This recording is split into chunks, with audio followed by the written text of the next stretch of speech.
John of Gaunt, time-honoured Lancaster, hast thou, according to thy oath and ban, brought hither Henry Hereford, thy bold son, here to make good the boisterous late appeal, which then our leisure would not let us hear, against the Duke of Norfolk, Thomas Mowbray? I have, my liege.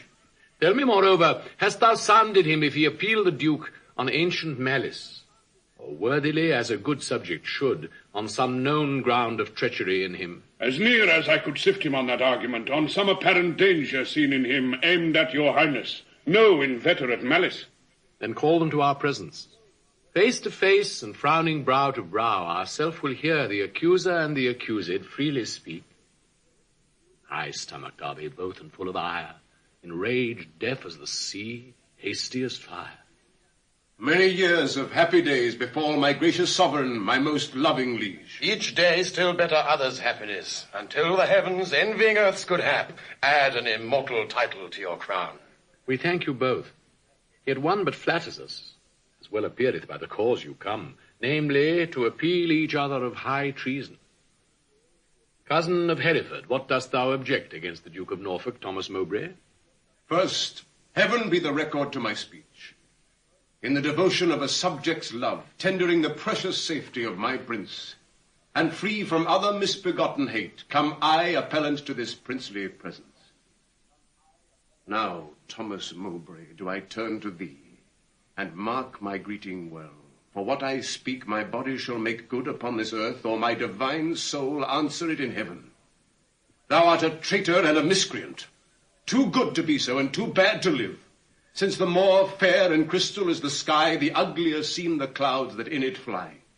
Once more, the more to aggravate the note, with a foul traitor's name stuff I thy throat, and wish, so please my sovereign, ere I move, what my tongue speaks, my right drawn sword may prove. Let not my cold words here accuse my zeal.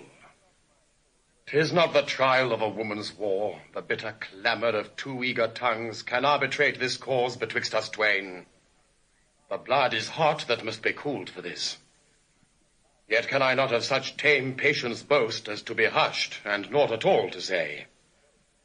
First, the fair reverence of your highness curbs me from giving reins and spurs to my free speech, which else would post, until it had returned, these terms of treason doubled down his throat. Setting aside his high blood's royalty, and let him be no kinsman to my liege, I do defy him, and I spit at him. Call him a slanderous coward and a villain, which to maintain I would allow him odds, and meet him were I tied to run afoot, even to the frozen ridges of the Alps, or any other ground inhabitable wherever Englishman durst set his foot. Meantime, let this defend my loyalty. By all my hopes, most falsely doth he lie. Pale, trembling coward! There I throw my gage, disclaiming here the kindred of the king, and lay aside my high blood's royalty, which fear not reverence makes thee to accept. If guilty dread have left thee so much strength as to take up mine honour's pawn, then stoop. By that, and all the rights of knighthood else, will I make good against thee arm to arm what I have spoken, or thou canst worse devise. I take it up, and by that sword I swear, which gently laid my knighthood on my shoulder, I'll answer thee in any fair degree your chivalrous design of knightly trial.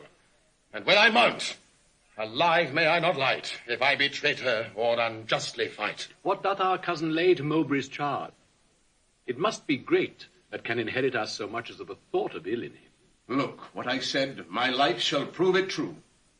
That Mowbray hath received 8,000 nobles in name of lendings for your highness' soldiers, the which he hath detained for lewd employments, like a false traitor and injurious villain. Besides, I say, and will in battle prove, or here or elsewhere, to the furthest verge that ever was surveyed by English eye, that all the treasons for these 18 years complotted and contrived in this land fetch from false Mowbray their first head and spring. Further, I say, and further will maintain upon his bad life to make all this good, that he did plot the Duke of Gloucester's death, suggest his soon believing adversaries, and consequently, like a traitor coward, seduce... Sample complete. Ready to continue?